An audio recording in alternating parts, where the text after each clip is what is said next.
Hey, sis! It's been a while. How've you been? Hey, Erica. Didn't expect to hear from you. What's up? Just want to let you know, I'm getting married pretty soon. Seriously? Who's the lucky, or maybe I should say unlucky guy? You remember Paul? I introduced him to you some time back. Yeah, that Paul. Your boyfriend from way back. That Paul? Yeah, that very same Paul. The one I dated in high school. You're not serious? Do you really want to get married to that guy? How could you say that? Paul's not the old high school boy you knew back then. He's the president of a major IT firm now. You're kidding, right? That brainbox Paul, a president? Give me a break. How could you marry that alpha geek? Would you stop calling him a geek? He's way different now. I can't help it. He was always such a weenie. Cheap clothes, real bad taste. That's all just superficial. You say he's a president of an IT company? And maybe he should dress a little better, play the part. You know what I mean. He should at least wear a suit to the office. The guy looks like some freelance at a mom and pop store. I don't know where you get your information, Carol. If you had checked it out in detail, you'll know that his company is full remote.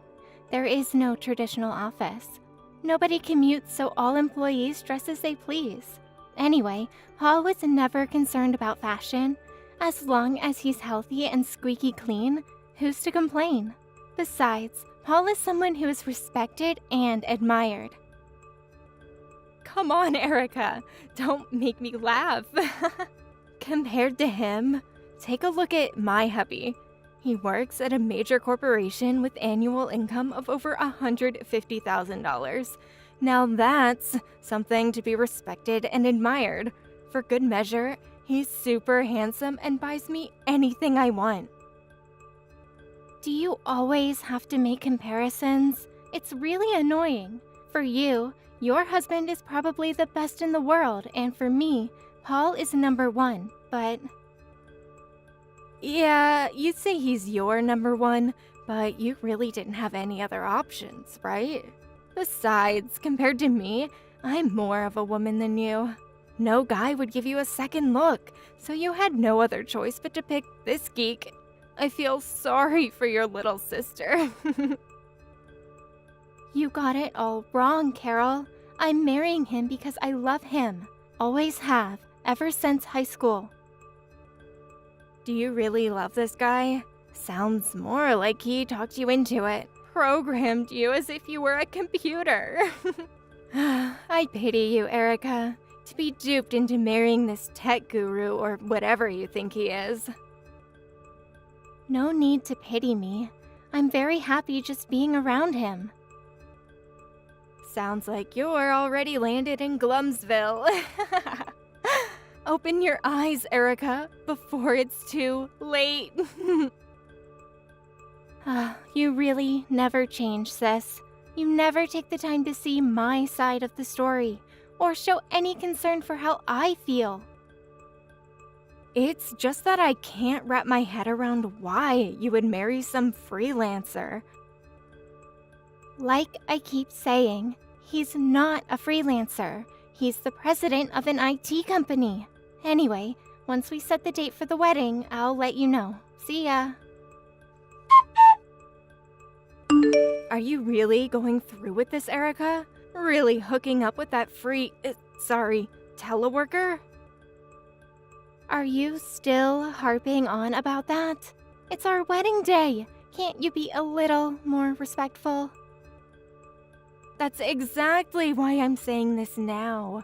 I can't believe you're really going to tie the knot with that Poindexter. How many times do I have to keep repeating myself? He's the president of an IT firm. A lot of people admire him. Many of them are here today. No use trying to sugarcoat this whole mess of a wedding. The guy can't even buy proper clothes. Just your sorry-ass teleworker, freelancer, whatever you want to call him.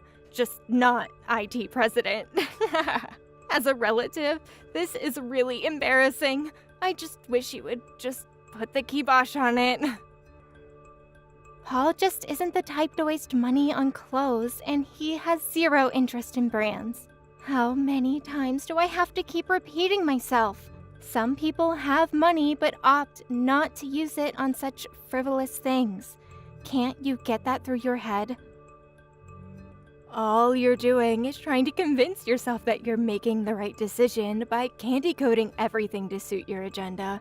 I bet in reality you're in debt, worried about what the future holds, on the verge of tears. Am I right? Wait, back up. What's this about debt? I don't have any debt. We paid for the whole wedding in cash, and we already picked out our new home. Then why are you guys having the wedding at this shoddy wedding hall? If he's this super-duper IT president that's admired by all, he would arrange for a real elaborate wedding, like at the Hilton downtown. What it all boils down to is that he could only afford to have it here at this ritzy little wedding venue. We checked a lot of places out, but in the end we picked this place because it was serene and beautiful.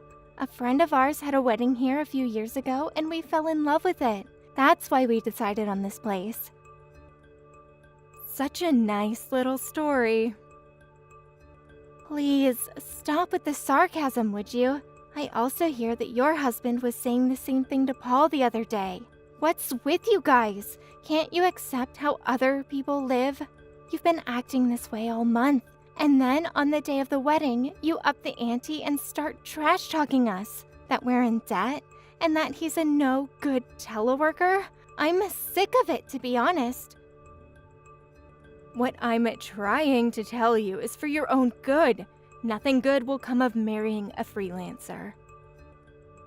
Not that again. I'm sick of repeating myself. I gave you his business card, didn't I?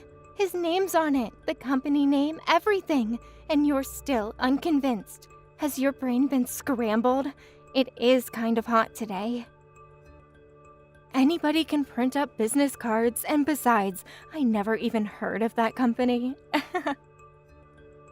I just got to the wedding hall. Have to cut this short. Talk to you later. Could you at least keep your mouth shut during the wedding? Blab all you want once it's over, but please, cut the cackle until it's over. You can do that, right?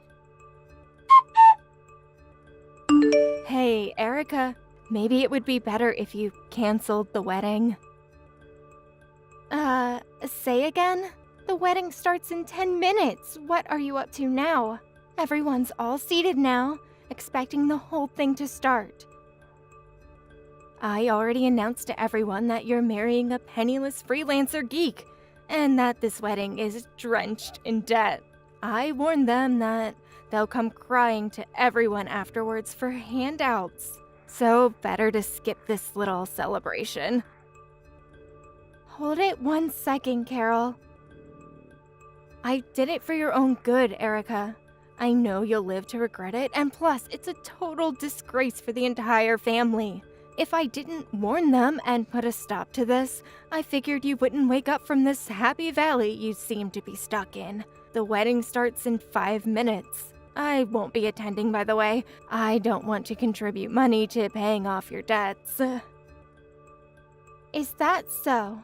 All right, I'll have you and your husband's seats removed. I'll let you in on a little secret. We're actually right outside the wedding hall right now. We just had to witness all those guests pouring out of the hall. It's gonna be one for the books. Whoever had a wedding with 0 guests. I warned you plenty, Erica. See ya. Erica, are you seeing this? I never expect this to happen. What am I going to do? Yeah, I heard you really pissed off one of Paul's major clients, the president of Apex Incorporated. Your husband works there, doesn't he? You guys came rushing into the chapel right in the midst of our wedding vows. I can't remember the last time I was so embarrassed. Could you talk to him? Tell him it was just a simple misunderstanding? I can't do that. You guys dug your own grave. You guys were totally out of line with him and getting kicked out of the wedding hall, trying to ruin our wedding. A self-inflicted death spiral if there ever was one. You really expect me to dig you guys out? You're barking up the wrong tree. But please, I need your help here, Erica. Please. If you don't help me, my husband's position at the company will be in jeopardy. He may even get fired. Apex Incorporated means everything to us. He was on course to become the next project manager. His entire career is at risk. This whole mess will turn our life upside down. Like I said, you guys signed your own death warrant. There's nothing I can do about it. There's plenty you can do. You're my little sister. You have an obligation to help me. As family, we are honor-bound to help each other. Wait, what? Did you just use the word family? Do you really consider me family? You've always treated me with disdain, always berating me, calling Paul a freelancer, debt-ridden, and you try to ruin our wedding. And now you come crying to me for help because we're family? Spare me. Please, don't say that. I consider us family. I was only trying to help you. Trying to help me? Really? That's right. We did all that because we were concerned for your future. But I never expected the president of Apex Incorporated to be there. How does Paul even know the guy, for Pete's sake? By the way, what did you even say to the president? Well, it was... Come on, tell me. What was it that pissed him off so much? It was about... I was only trying to... That bad, huh? That you can't even tell me. I just told him Paul was a freelancer, a teleworker. Apparently he arrived late, and so I saw him at the entrance and stopped him. I warned him not to attend the wedding, that Paul was a mere freelance worker, that he was heavily in debt. Why the hell did you tell him that? But I was trying to... How many times have I told you that Paul is the president of an IT company? I thought all that was BS. I showed you his business card, had the company name on it, and you still didn't believe me. He just laughed it off, so I accused him of being in the same league as Paul, and that he must be a freelancer geek like him. That seemed to piss him off. That's when my husband came out of the bathroom and saw the president of Apex Incorporated standing there, red-faced. My husband was speechless, as you can imagine. He immediately reprimanded me for angering the president of his company. And then what happened? My husband got down on his hands and knees to apologize, saying it was all a mistake. He pulled me down and forced me to beg for his forgiveness. And what happened next? He then turned to us and demanded that we apologize to you and Paul. And then? We were going to apologize and burst into the chapel, and that's when we got kicked out. Who wouldn't kick you guys out? Barging in like that? Stumbling over the pews? What a total mess you guys made! Why couldn't you just wait until the ceremony was over or after the reception? Why then and there? I can't comprehend your actions. Could you please put in a good word? Please? I suggest you figure it out yourself. How are we supposed to figure it out ourselves? He said he didn't even want to see our faces anymore. Only way to contact them is at the office. We never got his personal info. Your husband works there. Go through the proper channels, make an appointment for a meeting. Just don't drag up into a mess. Like I keep saying, you're my sister, for God's sake. Have a little compassion. We're family. We need to stick together. We're duty-bound as family to help each other when in need. All right, if that's your thinking, let me ask you this. When was the last time you helped me when I was in need? There were plenty of instances. Really? Okay, name one. And I want the details. There was the time, Can't remember, huh? You've always been like that. If you didn't get your way, you got all mopey and ill-tempered. But whenever I was in dire circumstances, you just sat back and snickered as if you were enjoying yourself. That's not true at all. I'll be sure to help you the next time you're in trouble. I think I'm officially getting dizzy. Let's cut this short. Goodbye. Excuse me? Why? You can't cut me off. We're not finished.